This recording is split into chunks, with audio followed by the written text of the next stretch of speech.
Sementara itu pemirsa, tersangka kasus dugaan korupsi sewa lahan negara di Buloa, Makassar, Sudirjo Aliman alias Jentang lepas dari proses hukum pasca penahanannya ditangguhkan Kejati Sulsel.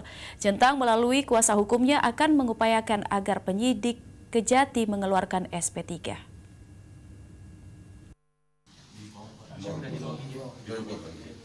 Tersangka kasus korupsi penyewaan lahan negara di Kelurahan Buloa, Kecamatan Talok, Makassar, Sudirjo Aliman alias Jentang, mendapat penangguhan penahanan dari Kejati pada 13 Desember lalu.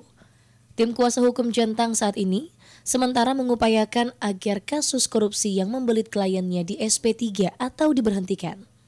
Kuasa hukum Jentang, Zamza, saat dikonfirmasi menjelaskan akan berupaya agar penyidik Kejati mengeluarkan SP3 terhadap Jentang. Sementara 3 pelaku atau tersangka lainnya, lanjut Zamzam, sudah dibebaskan secara hukum dan melalui proses hukumnya. Ketiganya ialah asisten Pemkot Makassar Muhammad Sabri dan asisten Jentang Rusdin dan Jayanti. Zamzam menambahkan pemberian penangguhan penahanan terhadap Jentang sudah tepat. Terlebih, Jentang dalam kondisi drop sehingga harus mendapat perawatan secara intens. Adapun penjamin penangguhan penahanan Jentang adalah anaknya. Teti Novianti, Selebes TV.